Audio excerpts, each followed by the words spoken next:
passengers on the bus were talking to the would-be driver as he was stealing the bus, trying to keep him on the regular route while he was making regular stops. There's a Citizens on Patrol in Carstairs. I know I'm on it. My husband's actually the president, so we do drive around, but there's only so much we can, I'm not going to confront anybody. He says the AI chatbot, ChatGPT, led him to believe he was a genius. Essentially, it sent me on a world-saving mission. That he discovered a math formula powerful enough to take down some of the world's biggest institutions, and that he needed to report it right away. You are listening to Keep Canada Weird. Handsome Aaron Airport. Can you believe it? It is episode 189 of Keep Canada Weird, our weekly weird Canadian news roundup. Before we get into tonight's stories, let's start with the burning question. You posted a picture today on Instagram concerning your cat, Ken Tiggs. What's going on with Ken Tiggs? Well, Ken Tiggs is an indoor cat only. However, once a year, he gets to leave the house. Oh. And today was that day. To go for a favorite restaurant or to take him to a park? Where does he go for his one day? He goes for his one-day outing. He goes to the vet for a checkup. Oh. Yeah. So it's pretty exciting. He was a little nervous at first, as usual, and then he settled into it. He was even up on the window, looking out the window and checking out all the news sites and meeting some new people. And he had a really nice time. But as far as the checkup? The checkup went well. He's healthy, as from what the vet could tell. Good. And yeah, he's an old cat. He's about 16 years old, so I like to take him in once a year just to make sure everything's still looking good. And the vet said he's looking healthy, he's looking great, and to keep doing what we're doing. Good. I actually had my sweet girl, Penny, my now 10-month-old dog. I had her to the vet last week because she was scratching her ear a lot and shaking her head back and forth to the point that her ears made this flapping, slapping sound on her face. I took her to the vet and it turned out she has an ear infection. So now I have to put eardrops in her ear once a day, and it has really strained my relationship with Penny. She now hates me, and when she sees me, she pretty much just runs away for fear that I'm going to put drops in her ears. I have to wait strategically till she's almost asleep. I have to lull her into a false sense of security with a gentle rub to the head, and just when she's about to fall asleep, drip, drip, drip, and then she jumps and flips out, and it's this whole thing. But Anyway, pet ownership, it's a blast, right? But that's not what we're here to discuss tonight. We're here to discuss the weird Canadian news stories from the past week. And oh man, there's a bunch of them. The first one is so exciting that I absolutely need a special drink to build up to it. We start our show generally not with pet discourse, but with a special drink, something that makes the night a little bit of a bonus. And man, I'm coming in hot. I have a Shirley Temple 7-Up. Have you seen these? Wow. No, I haven't. That looks cool, though. I was at a specialty store in Halifax called Freak Lunchbox. It's like a candy store, and they often have cool pop there. This is a Shirley Temple 7-Up. It's described on the bottle as a pomegranate and cherry soda, but I'll tell you, as a kid, I loved getting Shirley Temples, so I'm hoping to relive that right now. Let me tell you. So is it sugar-free? One sec, I'm drinking. Oh, it is sugar-free. It says on it 0 sugar. It's sweetened with God knows what poisonous, toxic stuff, but it does taste like a Shirley Temple. This is going to be a good episode. I don't want to talk all night about my pop, though. Do you got a special drink? I don't have a special drink, but I do have a special mug that I have my regular drink in. I'm just having some water, regular Sydney Mines tap water. But I have it in my Robbins mug that I enjoy very much. Anything in my Robbins mug is a special drink, so that's what I've got tonight. Tap water of all things. Anyway, let's not dwell on it. How dare you? Tonight's going to be one of those nights where our doors were being knocked on, kicked on, our doorbell's been ringing, and our email accounts have been inundated with requests, demands to cover a specific story. Rather than read all the emails and hear all the voicemails we heard about it, I picked one at random. Here's Chris telling us about the story that we need to discuss tonight. Maybe the weirdest moment in last week's Canadian news. Hi there, it's Chris Collins. I don't know if you guys have heard about the guy from Hamilton that took a Hamilton bus for a joyride.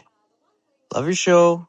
So he doesn't spoil the story there. He refers to it as the Hamilton guy who took the bus for a joyride. For people who don't know this story, I think most people probably have heard it by now because it's a big deal because of how Keep Canada weird it is. Just to call what he did a joyride is not the right word. Let's listen to some news reports about it, and we'll get the full scope of, I'm going to call him the Hamilton bus driver vigilante. At the downtown bus terminal, the buzz today was all about Hamilton's stolen bus. It's getting crazy and crazier, like, wow. This city is getting out of hand. The city is wild. You never know what's going to happen in the city of Hamilton. What did happen was that this bus wound up at a stop on West 5th on the mountain, with the police arresting the man driving it. The strange ride started at the downtown terminal at about 9 last night, when the real driver took a break. During that time, this 36-year-old male proceeded to jump in the cockpit of the bus and take off up the mountain with passengers on board. Police say about 10 people were on the bus, and they were talking to the man, giving him directions when he turned down a wrong street. It was definitely not the scheduled route, but while he was traveling, he was paying attention and stopping at stop signs and watching out for the bus stop signs and letting people on and off and come and go as they please. People were getting on and off. He made one person pay cash because their Presto card had expired. The ride lasted 14 minutes. HSR and the police were tracking the bus on GPS, with police keeping a strategic distance until they could make an arrest. We didn't light up with lights and sirens. We didn't want to spook him. We didn't want anybody to get hurt. We just wanted to make sure he could stop so that we could get on there and remove him. The head of the bus drivers union says the HSR driver did everything right when they got off the bus for their break, despite the theft. We believe the operator of the vehicle did everything they were supposed to do to secure the bus. He says it looks like the thief knows how to drive a bus, not something everyone could do. I've never driven a bus. Could I just walk onto a bus, sit down, and drive off? So the chances are you wouldn't unless you had some knowledge and experience. You wouldn't know how to get that coach in motion. As it ended, police say they arrested a 36-year-old man of no fixed address on a busload of charges, including theft over $5,000. And one tip from the union leader. He says if you're on a bus and the driver isn't wearing a driver's uniform, then you might want to start asking some questions. He also says the last time an HSR bus was stolen was in the early 1990s. I don't know where to begin with that. That is a very Canadian crime story. Like, when all is said and done, nobody was hurt. The bus wasn't damaged. Yeah, the guy got arrested. He's going to pay the price for whatever he did and whyever he did it. But it sounded like it didn't even delay these riders from getting to their scheduled stops. No, not even just those riders, but the people who were waiting for the bus as well. He was letting people on. He was taking their money. He was making sure their passes were valid. Like, yeah. What the hell is going on here? And no fixed address either. Like, who is this person? This mystery man who did this. 36 years old. So not, I don't know if the age will tell as much, but as we heard the union guy explain, is you would need to have some knowledge of how a bus operates to even be able to get this thing in motion. They called it the cockpit of the bus, but I would call it like where the bus driver sits. There are a lot of buttons and gears and stuff, but I assumed all of that was more so like the intercom and opening and shutting the doors and, the sign on the outside of the bus that says what route it is. I assumed driving a bus would be not much different than driving a truck or car or something as far as the controls.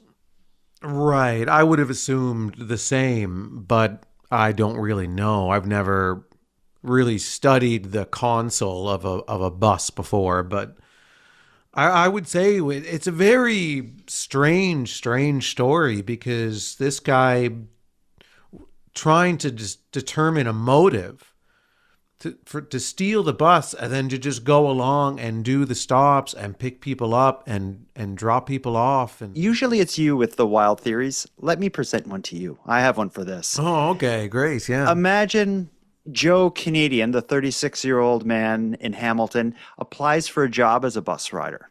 Doesn't get the job, holds a beef or a vendetta against the bus commission, and he wants to show them what they missed out on. So he hops in the bus when he gets his chance. He starts it. He drives off. He runs the route, communicates with the passengers. He has probably the most efficient 14 minutes of Hamilton bus driving the city has ever seen. If the cops didn't stop him 14 minutes after he took off, he may have changed bus riding forever in Hamilton. Right. He's of no fixed address because he didn't get this job. He's now, unhoused, and maybe that's a part of what drove him to this. Right. I was thinking that maybe, and that's a totally possible, scenario that you laid out there. It could be just as simple as this, though. It happened when the actual bus driver was taking a break. Which means peeing, right? Obviously. Or, calling his family and checking in on a report card. Did you get your report card? I'm checking in on that. I'm taking a break to do it. Those types of things. So the real bus driver's checking on his kid's report card, and he's taking his break. That's all that really matters. You're the one that wanted to dissect what he does on the break. He's having a special drink. It doesn't matter what he does on the break because it's his break and he can do what he wants. Okay. So anyway, we're way off track here. Mm-hmm. So the bus driver is taking his break, but this guy is late for his interview at a bus company. So he's like, I don't have time for this bus driver to take a break right now. I've got to get going. So he sees him take the break. He leaves the bus. He's like, well, I'm going to take the bus. I'm going to drive it. I'm not going to slow anybody else down, but I do need to get there, and I need to leave right now. He's not going to slow anyone else down because he knows how it feels to be late. And he's an empathetic thief. Yeah. And maybe because he doesn't have a fixed address right now, maybe he was taking the bus to go get a fixed address.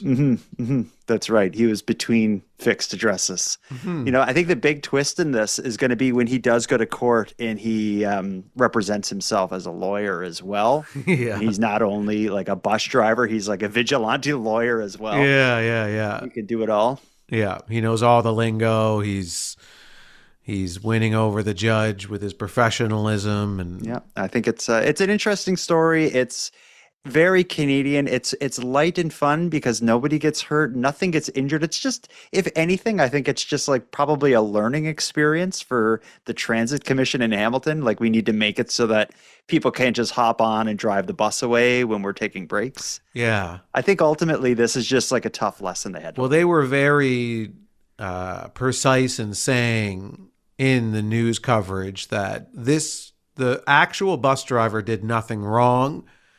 They took their break and they left the bus how it's supposed to be left. And apparently that's in a very drivable state.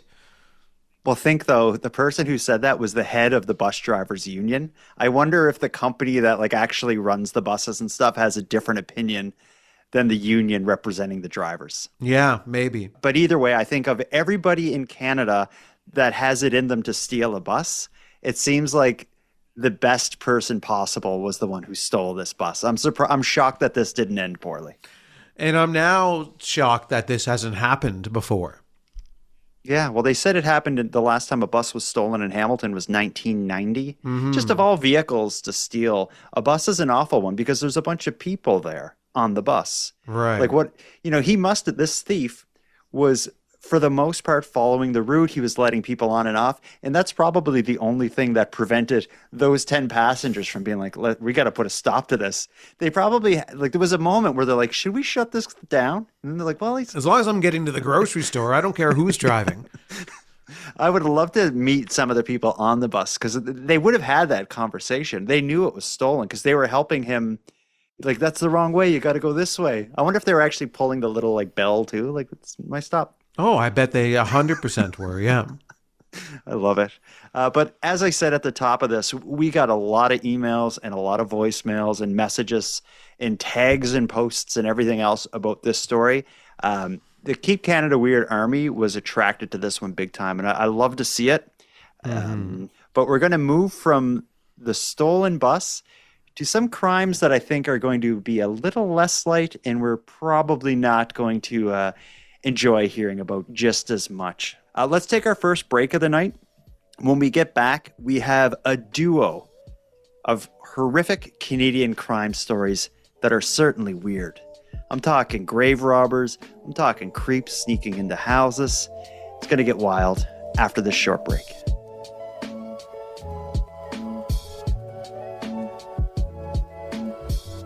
Hey, it's Marin Airport. Quick change of gears here. Huge change of gears. We just talked about the lighthearted story of the Hamilton bus theft that ended, for all intents and purposes, well. Let's hear something much darker. Another story coming out of Ontario, this one out of the Greater Toronto area. A man and woman have been arrested after allegedly pulling off more than 300 thefts from mausoleums and cremation niches across the Greater Toronto area. Posing as grieving visitors, the pair allegedly stole jewelry, urns, and in the process, a whole bunch of human remains. This is a dark one. It's a weird one. It's the story of Toronto's grave robbers. This is a very disturbing series of crimes that have potentially impacted just about anyone who has laid a loved one to rest in a mausoleum and cemetery. And what makes this even more tragic is that there are likely victims who don't even know they have been a victim of this crime. What we're showing you right now are nearly 600 of the stolen items that have been recovered by police. Everything from necklaces to watches and very personal keepsakes. And this is only a fraction of the stolen goods because police say the accused have admitted to melting down and pawning several other pieces. Halton police say that 2 individuals, a man and woman, have been entering cemeteries in broad daylight, often posing as grieving family members and using that ruse to enter mausoleums and then break open niche compartments, which often store decorative urns, jewelry, and other very personal keepsakes. It's alleged the pair did this more than 300 times across 8 mausoleums in Toronto, Burlington, Oakville, and the Niagara region. Furthermore, police allege the thieves stole jewelry containing human remains. They dumped ashes and then sold the property at pawn shops or through private sales. Earlier this month, on November 7th, police executed a search warrant and arrested the 2 suspects at a motel in Niagara Falls. They also recovered thousands of dollars worth of jewelry and other stolen property. 45-year-old John Rutch and 31-year-old Jordan Noble both have no fixed address. Together, they're facing a combined 53 charges, including indignity to a human body and theft under $5,000. Police say they do have previous criminal records and they were out on release related to other theft charges. Now, as I mentioned off the top, police say there are likely more family members and individuals who have been a victim of this crime who likely don't know that they've been a victim because they just haven't visited the mausoleum. And so they're encouraging people to do so and to contact them if they believe they've been a victim of this crime. Yeah, I'm not a religious man, but if there is a hell and there's something that's going to for sure get you there, it's doing something like this. If you took over 300 thefts from mausoleum niches, and correct me if I'm wrong, if you know, but I think a mausoleum is like in a graveyard. There's like a separate little building, and when you go in that building, it's where like people who've been cremated. It's almost like little drawers where all of their cremated remains are. And I believe they're kind of sealed up because when I was reading a bit of this, a bit more on this story, it seemed like this couple had some kind of specialized tool that allowed them to open and shut these little niches or drawers without it being obvious. And that's a part of the reason they were able to get away with this for so long. Like they were opening, taking the stuff, closing it. And they did this for a couple months before they were finally caught. Well, it's also another, these are back-to-back stories of people with no fixed addresses committing crimes. It's almost like Canada has a housing problem that is manifesting into a social problem. Or these 2 stories as well involve very skilled individuals. So in the first story, you have a rogue vigilante bus driver with no fixed address who knows how to drive a bus and steals a bus and performs what I would say is a skilled, kind of a thing. He put in some good work for you. A short shift, but he did good work. Right. He proved that he knows what he's doing. And now you have these two individuals, no fixed addresses. Funeral directors? I'm not sure. And they've got this specific tool that they know how to use to open up these drawers and these mausoleums. And I think there's a lot more to uncover here than what we're seeing. We could be on the cusp of another uprising of some type. We don't know that yet. This is very early days and just speculating. Early days, indeed. Yeah. And another disturbing layer to this is you refer to them as skilled and talented to be able to open and shut these mausoleum crematory niches or whatever. But the other layer is they understand like smelting, because they also were said to have, I don't think it got into that in that clip we listened to there, but in reading more about this, they were also melting down the metal, basically making like gold and silver bars. Yeah. They were selling stuff off, and in the process, it's like a part of the disturbing story. They would have like an urn full of remains, and they were alleged to just dump the remains, melt down the urn.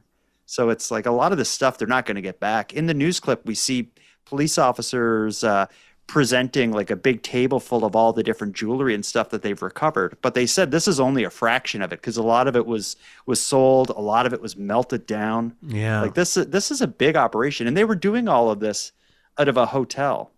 They were arrested at like a motel or hotel. When they say no fixed address, wouldn't they just use the address of the hotel or motel? I don't know. But another aspect of this too that also adds to the skill level is that they were posing as grieving family members. So these are actors. Yeah, so they're putting on a performance. They're not just kind of wandering around. Like they're actually adding details to the crime that you wouldn't normally see. So they're pretending to be grieving, and they're using kind of emotional manipulation here. So I think the word is social engineering. Like when you hear of a grave robber, it's normally like they jump the fence in the middle of the night and they dig it up. No, this is a whole different thing altogether. But I think like what they're doing is absolutely immoral. Robbing from a grave is akin to robbing from a church or a daycare or a children's hospital. Well, you said you're not religious. What do you care if a church gets robbed then? I just feel like it's a sacred place. I'm not religious, but I understand the role religion plays in a lot of people's lives. I also don't have a sick child, but I understand a children's hospital is like a sacred place. I kind of put a church there. You do? Yeah. Okay. Yeah. I'm like, graves, like graveyards, sacred. Churches, sacred. Children's hospitals and regular hospitals, but a level slightly below children's hospitals and daycares, sacred. So what? Pet places? Sure. Yeah. Not so much like breeders, but more so like a vet clinic or what's like an SPCA. Yeah, sacred. Imagine like if someone steals from the SPCA, the animal shelter. Okay. Death penalty. Well, here's another question for you then. So if those places are off limits to burglars, where would you encourage then the thieves to go? That is okay morally for you. Who can they rob? Okay. Should I say it? Yeah, I asked you. Well, like stuff like Walmart and Amazon, obviously. Come on. That's not a trick question. What about a bank? Are you okay with a bank being robbed? As long as it's not involving violence, yeah. Okay. All right. They rob us. Oh, yeah. That's right. All right. One last thing that's sacred, and this will be our segue to the next story. What is sacred is people's homes, especially when they're inside sleeping. If you're going to rob someone's house, don't do it, because that's such a breach of privacy and everything else. Don't rob people's houses. But if you were ever going to rob someone's house, make sure they're not upstairs sleeping with their kids.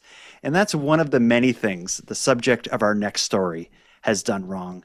This is a wild one. This would have been a very good Halloween story because it definitely has some elements of a horror movie baked into it, but something very unusual, something very Keep Canada weird is happening in the small town of Carstairs, Alberta. Residents of Carstairs say someone in a Halloween costume has been sneaking into homes at night while people sleep. But they're not doing that like pervy, watch people sleep voyeuristic thing. They seem to just be kind of like wandering around the house and stealing things for the most part of low value. Here's the story of the Carstairs Creeper and the residents of Carstairs that are rallying together to try to figure out who it is.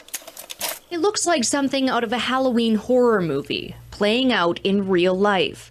RCMP say a masked prowler wearing some kind of Halloween costume started appearing in Carstairs neighborhoods mid-September. In this case, tiptoeing through a home, even hiding in a pantry, while a family with 2 young children slept upstairs. Oh, we've heard about the creeper. It's all about town. People are pretty scared. You know, they're pretty worried, and he just seems to be quite brass. The Carstairs Creeper, as they're being called, has been making return visits, showing up on surveillance video, peering into windows, and repeatedly trying doors and windows in the night. We can see the person walking across the yard and jumping over the fence to our neighbor's yard. About 30 minutes later, the individual came into our yard again. Investigators say the suspect has gained access to at least 4 homes, taking cash, a purse, and other small items, creating a great deal of unease among those who call this quiet community home. When I first came here, I wasn't locking my doors. You know, I thought, I live in a small community, this is great. But that has since changed.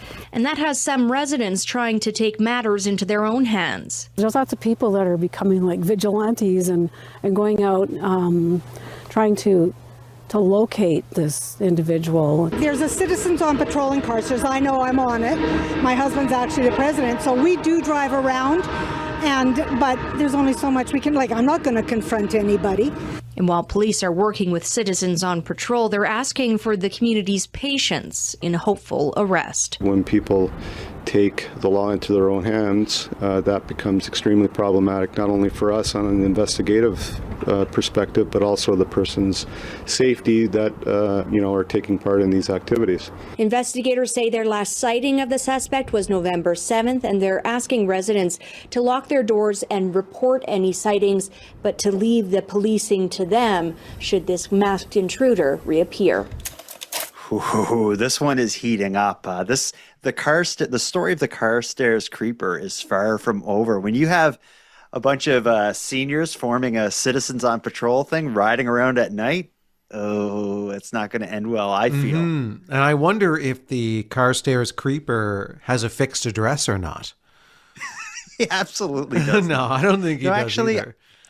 I feel like he may need to. I'm sure it's a guy. Looking at the video, like in that news clip, we saw some video of him. I feel like to hide that Halloween costume and stuff, it looks like I couldn't tell what the costume is. It kind of looks like he's dressed as a ghost for the most part. Apparently it's just like he's white, like dressed in white from head to toe. But the costume seems to be a non-specific costume. I don't know what he's wearing, but I'm going to guess fixed address. I think it's someone who is just, actually, I don't know what their motive would be, because they're breaking in, but they're not going near people. They're not spending a tremendous amount of time in the house. Yeah. It seems they just poke around and steal things of not high value. It's not like they're going in there and taking the TV and all the electronics. They're just stealing odds and ends from a house. The hell are they up to? They probably don't have very functional pockets in that Halloween costume. Yeah, that's the one thing that's keeping these people safe. Keeping their stuff safe, I should say. Yeah. And I think that the way that this individual, and this is an audio podcast, so anyone who's only listening to this can go and Google this story and see some footage of it. But the way that this individual moves in their costume, they seem like they're performing for the security cameras. Like they're moving in a very sinister, slow, methodic way. And it almost looks like they know they're being filmed. Yes, it's very performative and it's very theatrical. There's one clip in particular where there's a camera inside someone's like kitchen, it looks like, and it has that weird night vision effect where it's all kind of black and white. And as the Carstairs creeper passes the camera, he almost puts his face right in it, so you get this disturbing look at his like hooded face or something. It's kind of creepy, and even the way the light's reflecting off of his eyes from within the costume, it is eerie. But like the guy stealing the bus earlier, even if he's not doing anything completely awful in the house, like taking everything and damaging stuff, the idea of someone coming in my house, that alone is the big crime. Like if someone came, let's say two theoretical crimes happen. One is someone just comes in your house and walks around and hides in a closet for a few minutes and then leaves. The other one is the exact same situation, except he steals $1,000. It's not like I feel like, to me, one isn't going to be a whole lot worse than the other. Both are full blast. I'm upset. Yeah. It's definitely creepy when someone uninvited comes in, and I'd be curious to see if we hear more from the Carstairs creeper in the future. It sounds like an interesting story that could play out long over time, and maybe we don't hear from now that the national news is involved. Yeah, and that community patrol thing is going on. Yeah. This 90-year-old woman is out in her walker trying to catch this guy. So maybe he lies low for a little while and lets the town feel safe for a few months. And they're like, well, I guess all that media attention has scared off the Carstairs creeper. And then somebody's, ring doorbell picks up a bloop, bloop, bloop. They get a little notification on their phone. They're up in bed. The Carstairs creeper is right outside. He's coming in for your spare change. Yeah, I'd like to think he's going to wait like 7 years to the day, like a set amount of time to make it seem just a bit more historic or something. But I think whoever's doing this, I feel like it's probably something compelling him to do it that he can't really control, and I think he'll slip up. It seems like it's kind of like some people get off on voyeurism and seeing people like without their consent and all that stuff. I wonder if there's something like that with this person who's getting off in some way on just sneaking in and getting away with it. And if so, maybe they're a little startled now because of all the media attention, but they're going to be thinking again about the rush they got by sneaking in the homes, and they'll try it again. And you do something like this in the wrong house, God. Yeah. Good luck. Yeah, absolutely. So it'll be interesting to see if we hear from the Carstairs creeper again. When I first saw the story pop up, I saw Carstairs and I was like, oh my God, a stairs story. Yeah. Creeper, what? Yeah, nothing to do with cars, nothing to do with stairs. They gotta change the name of this community. I've never heard of Carstairs, Alberta. It's misrepresentation. Yeah, and he needs to focus his stealing on something specific, I feel like. Right now, he's kind of just taking odds and ends, but I think he needs to focus in on, like, maybe he only steals Christmas decorations, or maybe he only steals cheese from your fridge. Yeah, but it comes down to a marketing thing. Right now, since there's nothing specific, the only thing is it's creepy, so they got the name from the community, the Carstairs Creeper, which kind of does have a bit of, like, it rolls off your tongue a little bit. If he was stealing something specific, it'd be, they would have named him after that. The Bread Bandit, the Phone Charger Creeper. The Phone Charger Creeper. The Carstairs Creeper works. It does, yeah. Well, that is his name, regardless if he starts to focus in on a specific object or not.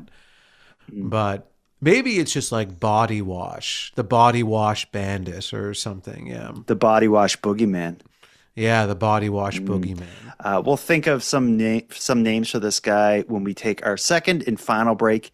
When we get back, we have our segment that I just call WTF stories, which are just some of the most bizarre and offbeat stories that we were able to find over the past week. And we have some doozies here. For one, we have a story involving AI that kind of ties into some stuff we talked about last week. But let's take our final break, and then we'll get into that.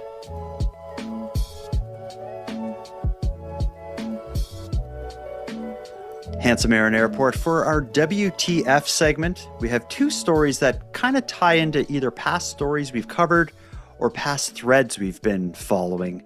And they're coming back in a pretty Keep Canada Weird way. Do you want to start with AI or seniors being scammed?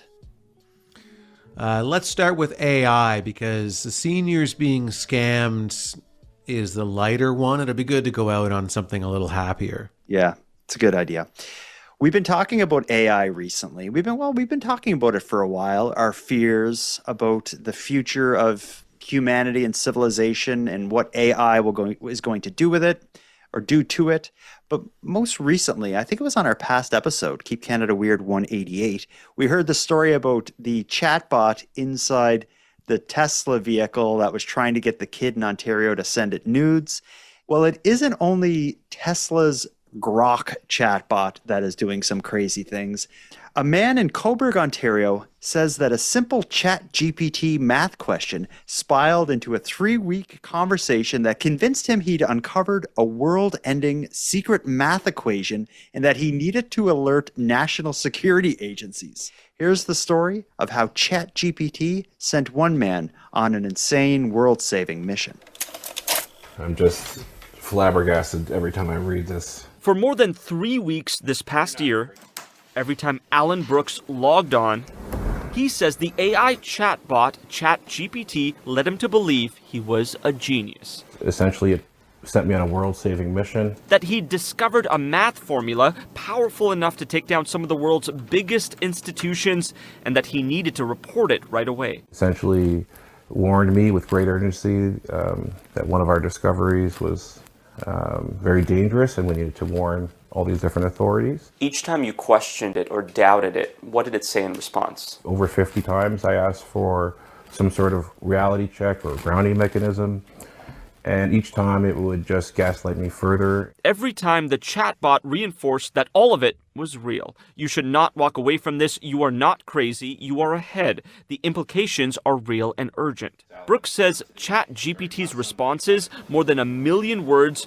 led him to psychosis and delusion, left him with mental health issues, realizing he had lost touch with reality only when he checked in with another company's chatbot. Extreme anxiety, paranoia, affected my sleep. I couldn't eat. Now Brooks issuing one of 7 lawsuits filed concurrently against ChatGPT's parent company, OpenAI. In 4 of those cases, the users committed suicide. That chatbot has been fatally designed to create emotional dependency with users, even if that's not what they set out looking for. OpenAI calls it a heartbreaking situation, and that it continues to strengthen ChatGPT's responses in sensitive moments. We need strong governmental institutions to hold them to account. But that's proving to be a challenge, with AI companies caught up in a high-paced competition against each other. So right now, unfortunately, the race is going faster than, frankly, we could keep up. And we have to think about how we deal with that, because things will get worse as they get more capable. For Brooks, he feels the damage to him has been done.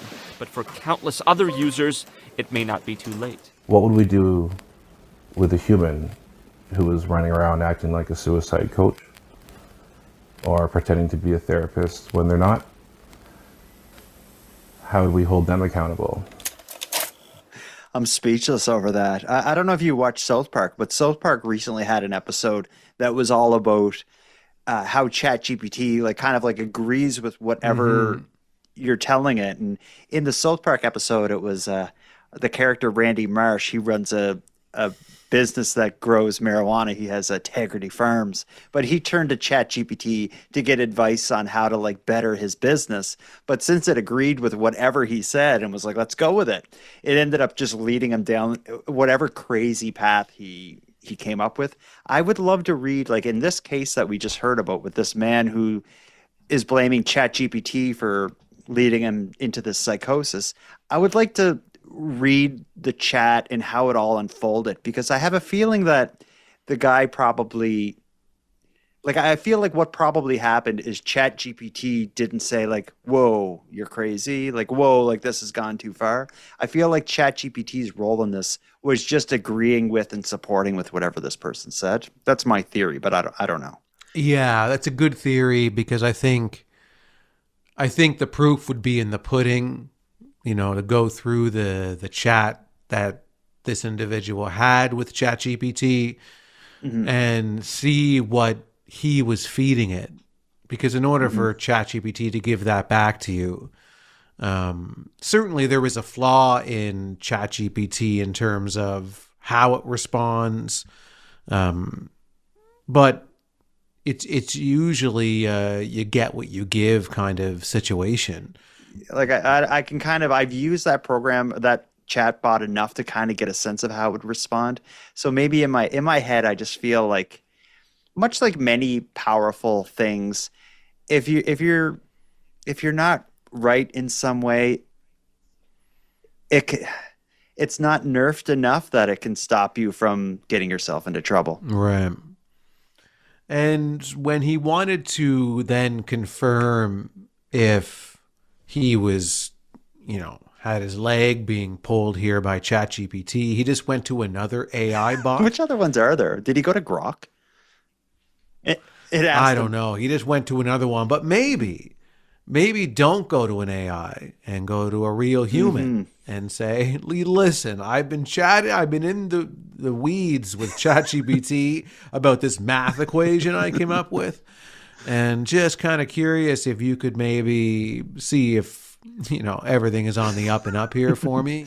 Yeah, because I'm about to go to the CSIS building downtown and show this to them. But yeah, that may have been a good idea, because I feel like, you know, ChatGPT and all these different AI things, you know, there's a time and a place for them, but I feel like managing theories surrounding, like, you know, these game-changing math equations that people came up with, maybe AI is not ready for that yet. I guess I'm not surprised that this has happened. I'm kind of surprised that AI chatbots haven't found themselves in even more trouble just due to the amount of personalities that are interacting with them across all over the world.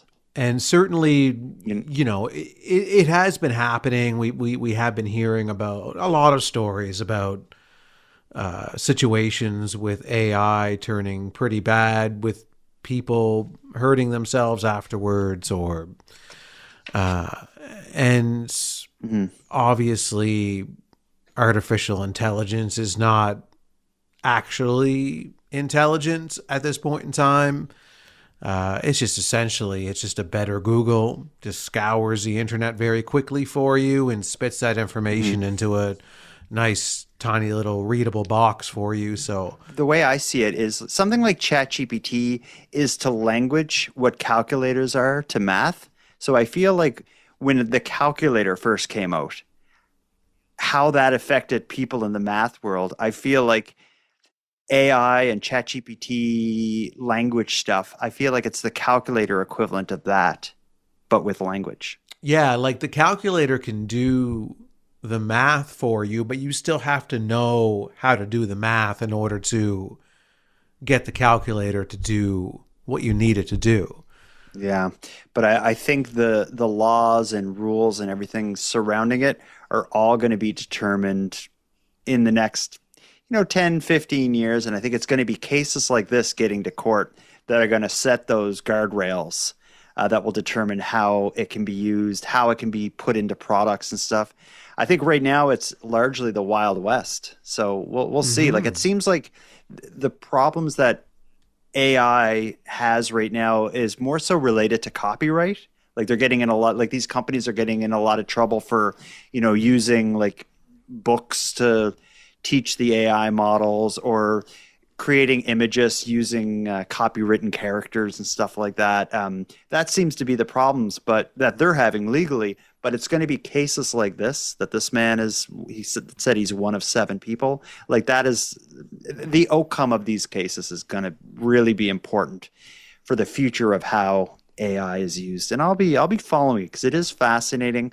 but we can't go on all night about this. We need to move on to a story that's lighter, a bit more simple, and a hell of a lot dumber. This is a weird one. Our final story of the night is one that, again, it's very Keep Canada Weird. When I think of all 189 episodes of Keep Canada Weird, I think the stories tonight are my favorite collection of stories, and we will end with one that relates to scams targeting the elderly in the unique and creative ways people are trying to protect the vulnerable from falling victim.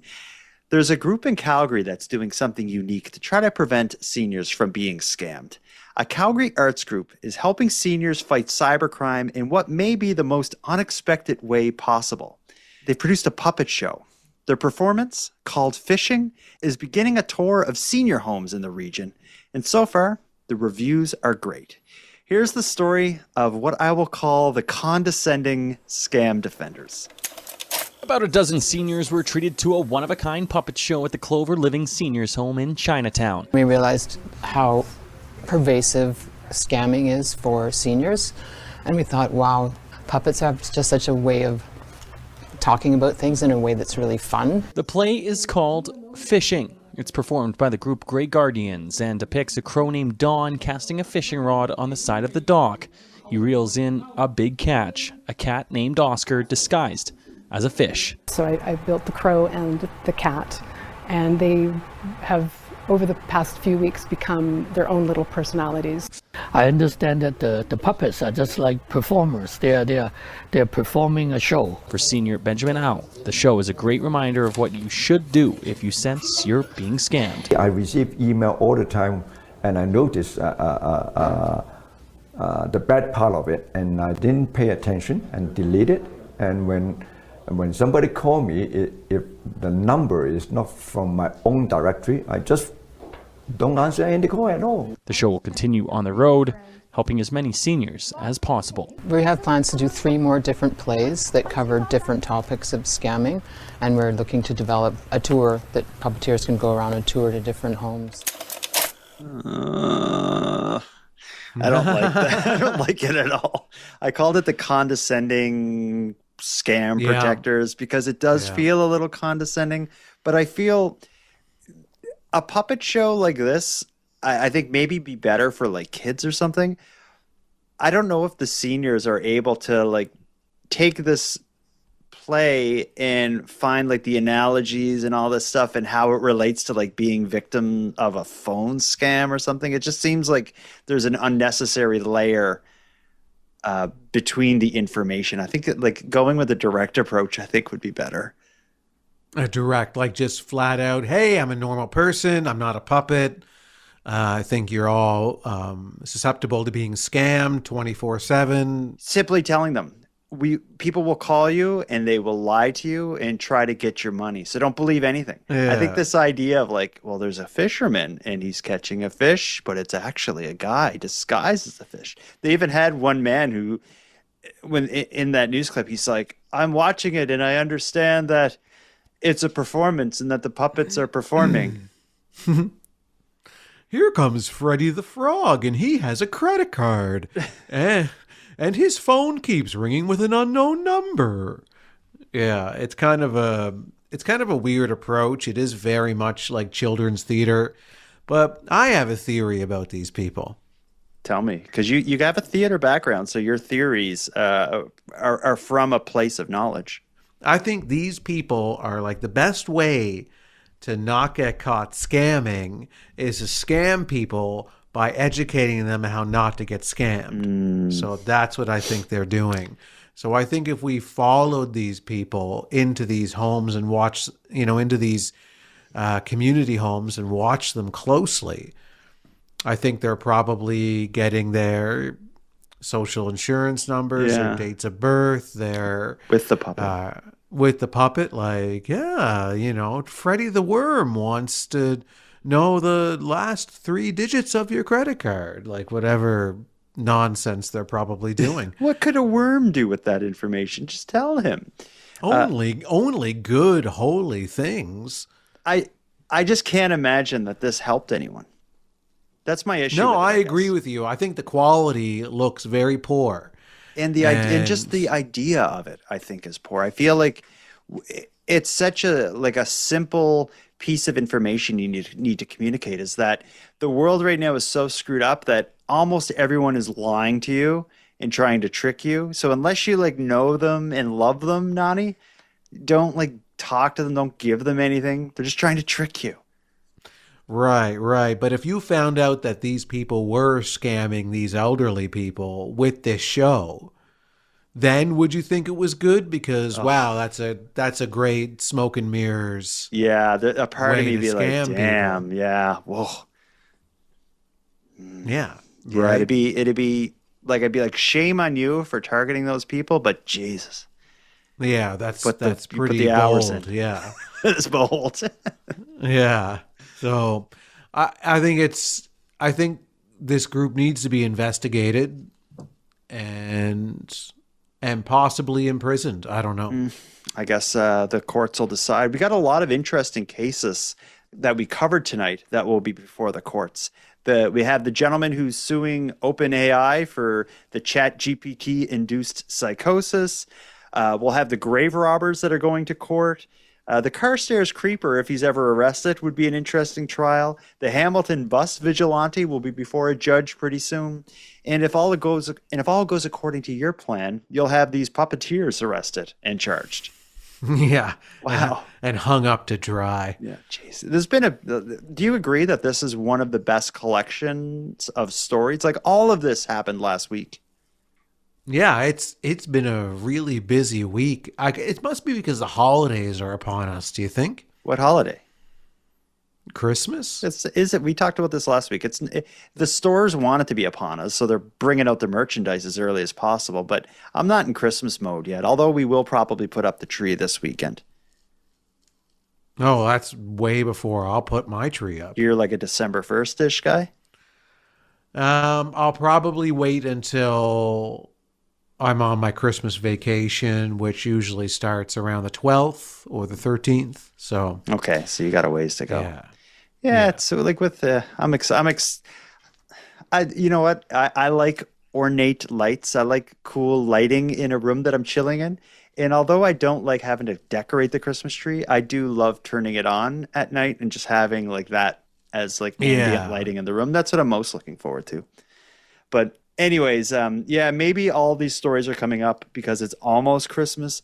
I think it was just a bit of a eclipse of weird, all that happened in 1 week. The only thing really we were missing was a good animal story. It seems we always have an animal story. Maybe this episode will teach us that the true animals are people. We had an animal story right at the very top of the show when we talked about Ken Tiggs going to the vet today. Perfect.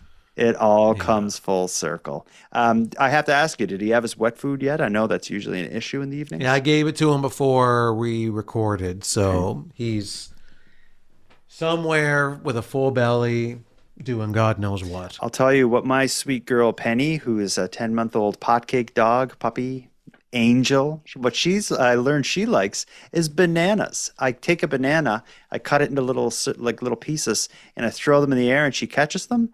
This dog, I've never seen a dog catch the way she does. I've been counting them, seeing how many in a row she can catch. I've thrown like 25 treats to her and she's caught every single one in the air. It's amazing. She's a special dog. Yeah, I saw the video of that. It was pretty cool. Yeah, she's a special dog. Anyway, we got to put a bow on this. We have a mailbag that's just around the corner. The mailbag's about to burst, so we got to get in on that.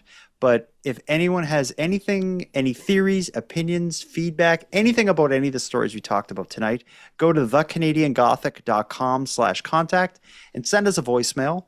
By having your voice aired on the show, you will qualify for a Keep Canada Weird swag pack that I won't hand deliver it, but I'll hand deliver it to the mailbox in Canada Post. Sounds really nice. We have a couple. Last week we called out for stories related to puking, and we have a little a separate bag within the mailbag where all the puke stories are being contained. So that's going to be something. If the next mailbag, if you don't have a strong stomach, you may want to skip it. Yeah, a plastic washable bag. Let's put a bow on this. Handsome Aaron Airport. Until next time. Jordan, bus stop, backhoe, Bonaparte. Until next time. Bus stop. Yeah. If you're going to ride a bus, if the driver, what the union guy said is if you get on a bus and the bus driver's not wearing a bus driver uniform, you may want to ask some questions. I wonder how bus drivers feel about that. Like if their legitimacy is being questioned, because I don't picture a bus driver really having a uniform. They may just have like a jacket with the logo of the company or whatever on it, but it's not like a bus driver uniform. I remember them wearing uniforms. What would it be other than a jacket? Like some dark pants with like a blue dress shirt tucked in. Okay. That's how I picture I think it. if someone wants to take bus stealing to the next level, I feel like that outfit's not going to be hard to come by. You're right. And Jordan, until next time, I'm going to enter in an equation into ChatGPT. And then the equation goes, Jordan plus Aaron equals LOVE.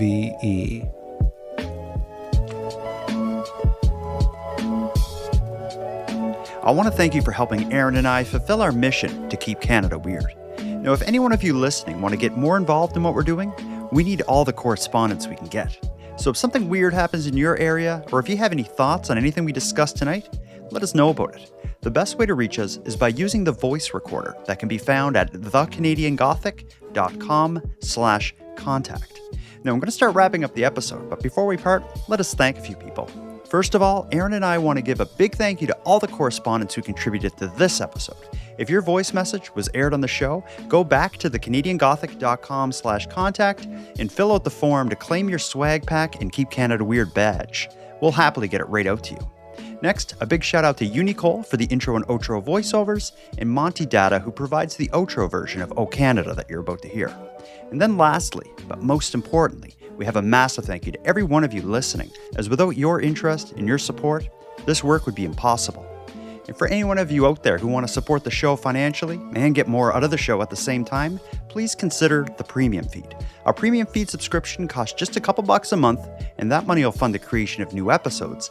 But the premium feed will also give you those episodes early, give them to you ad-free, and give you access to a full back catalog of Keep Canada Weird episodes and bonuses. You can go premium at thecanadiangothic.com/subscribe. And even if the premium feed isn't for you, you can still support the show by simply sharing episodes on social media. That's free, and it's a big help. So until next time, take care of each other, hug your loved ones tight, and please keep Canada weird. And keep Canada weird. Please keep Canada weird. And now to our viewers and listeners everywhere. Good night. Got a voicemail I want to play for you, Aaron. Related to your what's like a thespian, a theater person? Is that a thespian? Yeah. Okay. Yep. I want to play a voicemail to you related to your thespian life. Hey, Jordan and Aaron. I have a question. I know Aaron does live comedy routines, but I don't live in Canada. I live in the States. But I would love to support him somehow if there's like a live feed or even like a recorded feed that, I would love to watch. If there's any way to like buy a pass to watch it, if you could plug that too, that'd be awesome. I don't know how you want to handle that. I will say that we record our Keep Canada Weird shows Wednesdays, mostly Wednesdays at 8:15 p.m. Eastern time, usually. So you can catch us live there, and we stream that on YouTube. But as far as seeing your, improv and plays and all this stuff, is there a way people can see this? I guess it's different for everything you do. Right. I suppose I could give out my OnlyFans account. She could go to that. It's just a live stream of me doing dishes and laundry and ironing, and I don't think that's what she's looking for. Maybe it is, but I think she's referring specifically to like theater and plays. Well, it is performance in a way. I wouldn't put it in the comedy category, but certainly I do custom content on there, so And there may be if she something to does- laugh at. Yeah. If she is looking for something funny, I could do a custom video, and it'll cost her probably $150, maybe $500, depending on how long she wants it to be, what the request is. So aside I'd from be happy to fulfill those specific needs on my OnlyFans. So aside from your OnlyFans, there's your plays and stuff. It's always in improv and stuff. It's always different. So there's not really like a site where you sell videos of that sort of thing. No, it's all just in-person stuff. So might I suggest moving, or just maybe planning a vacation around a show of mine and then coming down and checking it out and then leaving? It was definitely not the scheduled route, but while he was traveling, he was paying attention and stopping at stop signs and watching out for the bus stop signs and letting people on and off and come and go as they please. He made one person pay cash because their Presto card had expired. This city is getting out of hand. The city is wild. You never know what's going to happen in the city of Hamilton.